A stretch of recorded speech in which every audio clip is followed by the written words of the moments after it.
మీరిక్కడేం చేస్తున్నారు? మీకోసమే ఎదురు చూస్తున్నాను.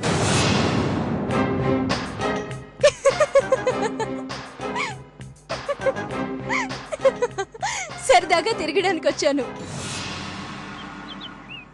ఒక గెస్ట్ మా ఇంటికి భోజనానికి రావాల్సింది, కానీ వారు సడన్ గా ఫోన్ చేసి రావట్లేదని చెప్పారు.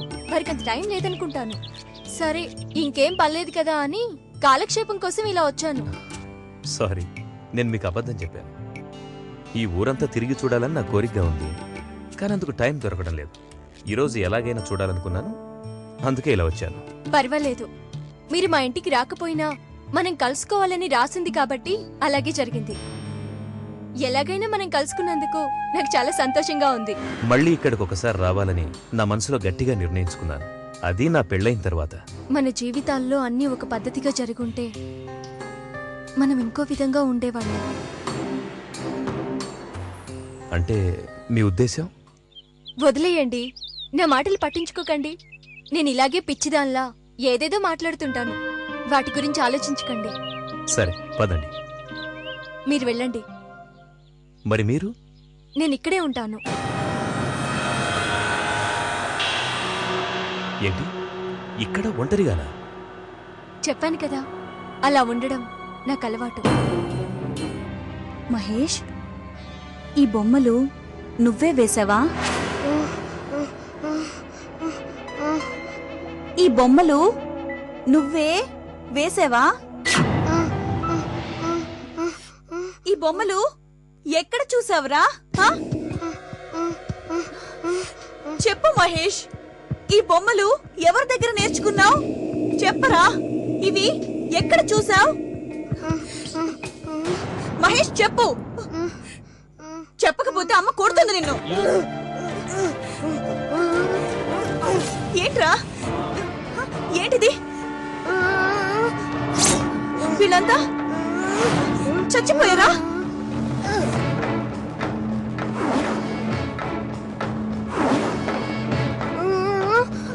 వీళ్ళందరినీ చంపేశారా?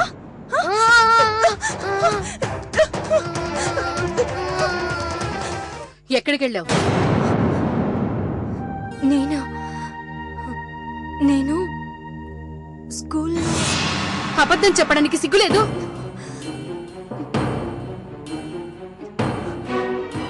చెప్పు, నువ్వు ఆదిత్యని కలవడానికి వెళ్ళావు కదా, సిగ్గులేదు? వచ్చే నెలలో పెళ్లి పెట్టుకుని ఇలా తిరుగుతావా? ఒక పరిచయం లేని వ్యక్తితో నీకేం పని? నేనేదో మానవత్వంతో దయతెల్చేతని ఇంట్లో పెట్టుకుని వైద్యం చేయించడం తప్పైపోయింది. ఈ పట్నం వాసులంతా ఇంతే. తిన్నింటి వాసాలు లెక్క పెడతారు, తిన్న కంచంలోనే విషం కప్పుతారు.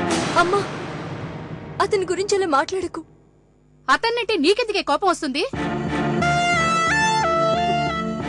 అతను నీకు ఏ మాయమంత్రాలు వేశాడు? అతని వెంట పడుతున్నావు. నిన్న అతని చేతులు పట్టుకుని షికారుకెళ్ళావు, చెట్టా పట్టాలేసుకుని తిరిగావు. మిమ్మల్ని అలా చూసిన ముకుందం భార్య గ్రామం అంతా దండోర వేసింది. తను రావట్లేదని నిన్న ఉదయమే ఫోన్ చేసి చెప్పాడు కదా. అయితే ఎందుకు అతన్ని కలవటానికి వెళ్ళావు? నిన్న నేను అతనితో చాలా విచిత్రంగా ప్రవర్తించానమ్మా. విచిత్రంగా అంటే? అతని గురించి నీకేమైనా కలొచ్చిందా?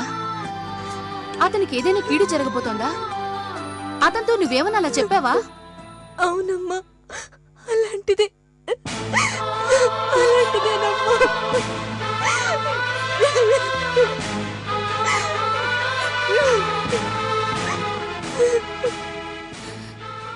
తనకి క్షమాపణ చెప్పడానికి వెళ్ళానమ్మా. కానీ ఎందుకమ్మా నీకు ఇలాంటి కలలు వస్తాయి?